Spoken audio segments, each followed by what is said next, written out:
నేడు కేంద్ర కేబినెట్ విస్తృత స్థాయి సమావేశం నిర్వహించబోతున్నారు. ఇవాళ ఉదయం 10 గంటలకి సమావేశం ప్రారంభం కాబోతోంది. సుష్మా స్వరాజ్ భవన్ లో ప్రధాని మోడీ అధ్యక్షతన కేంద్ర మంత్రివర్గాన్ని సమావేశం నిర్వహించబోతున్నారు. సమావేశానికి కేబినెట్ మంత్రులతో పాటు సహాయ మంత్రులతో ప్రధాని భేటీ కాబోతున్నారు. రెండోసారి తన ప్రభుత్వ హయాంలో ఇదే ఆఖరి కసరత్తు కావచ్చు. కీలకమైన ప్రభుత్వ విధానం, పాలనాపరమైన సమస్యలపై కేంద్ర మంత్రిమండలితో ప్రధాని మోడీ ఎప్పటికప్పుడు సమావేశాలు జరుపుతున్నప్పటికీ నేడు నిర్వహించబోతున్న సమావేశానికి లోక్సభ ఎన్నికల నేపథ్యంలో రాజకీయ ప్రాధాన్యత సంతరించుకుంది. ఏప్రిల్, మే మధ్య కాలం లోక్సభ ఎన్నికలు జరుగుతాయని భావిస్తున్నారు. 2 వారాల్లో ఎన్నికల షెడ్యూల్ను ఎన్నికల కమిషన్ ప్రకటించే అవకాశం కనిపిస్తోంది. అలాగే విజన్ ఇండియా 2047 అంశంపై ప్రజెంటేషన్ ఇవ్వబోతున్నారు. మరి ఇదే ఇష్యూకి సంబంధించి మరింత తాజా సమాచారాన్ని మా ఢిల్లీ ప్రతినిధి రామకృష్ణ అందిస్తారు. రామకృష్ణ, మరి ఇవాళ కేంద్ర కేబినెట్ విస్తృత సమావేశం జరగబోతోంది కదా, అయితే మరి ఇందులో కేబినెట్ మంత్రులు, సహాయ మంత్రులతో ప్రధాని భేటీ అవ్వబోతున్నారు కదా, మరి ఈ సమావేశం ఎలాంటి ప్రాధాన్యతని సంతరించుకుంది అనుకోవచ్చు?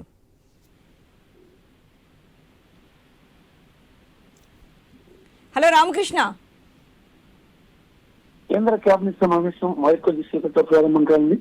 మరి ఈ నేపథ్యంలో ఈ కేబినెట్ సమావేశంలో మోడీ వరాల జల్లులు ఏం కురిపిస్తారు? అంటే ఇది చివరి కేబినెట్ సమావేశం అవుతుంది ఈ ప్రభుత్వానికి.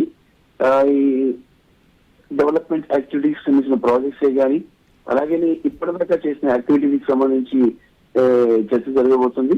మరి కేబినెట్ మంత్రులు, సహాయ మంత్రులు అందరూ కూడా ఈ సమావేశానికి హాజరు కాబోతున్నారు. ఇది చాలా కీలకమైన సమావేశం. మళ్ళీ ఈ 2024 ఎలక్షన్స్ నోటిఫికేషన్ మరికొద్ది రోజుల్లోనే రాబోతుంది.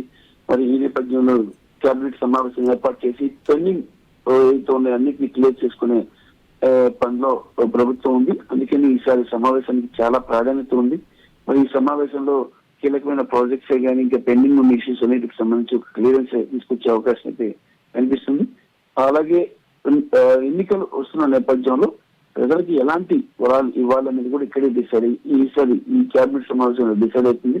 దాన్ని బట్టి ఇంప్లిమెంట్ చేస్తారు. ఎందుకంటే ఒక్కసారి షెడ్యూల్ వచ్చిన తర్వాత ఇంకా ప్రభుత్వం ఏం చేయడానికి ఉండదు కాబట్టి ఈ కేబినెట్ సమావేశం చాలా కీలకమైన సమావేశం. మోడీ, ప్రధానమంత్రి నరేంద్ర మోడీ ఏమి వరాలు కురిపిస్తారని ప్రజలు కూడా చాలా ఆసక్తితో ఎదురు చూస్తున్నారు. అయితే మరి ఇవాళ మనకు చూసుకుంటే విజన్ 2047 అంశంపై కూడా ఒక ప్రెజెంటేషన్ ఇవ్వబోతున్నారని తెలుస్తుంది కదా రామకృష్ణ, దీనికి సంబంధించి ఏం చెప్తారు? ఇక విజన్ 2047 అనేది ఆల్రెడీ మోడీ గవర్నమెంట్ ఒక ప్లాన్ ని, ఒక రూట్ మ్యాప్ ని రెడీ చేశారు. మరి ఎలా ముందుకు వెళ్ళాలి, దేశాన్ని ఎలా అభివృద్ధి చెందాలి, అభివృద్ధి చెందిన దేశంగా నిలబెట్టాలి. ఇప్పటిదాకా కూడా అభివృద్ధి చెందుతున్న దేశంగా భారతదేశం ఉంది. దాన్ని అభివృద్ధి చెందిన దేశాల్లో ప్రపంచ పటంలో నిలిపేందుకు విజన్ 2047 ఉపయోగపడుతుంది. ఈ మేరకు ఒక పక్కా ప్లాన్ తో ఒక రూట్ మ్యాప్ ని తయారు చేశారు. దానికి సంబంధించి కూడా ఇక్కడ చర్చిస్తారు. Right Ramakrishna, thank you very much.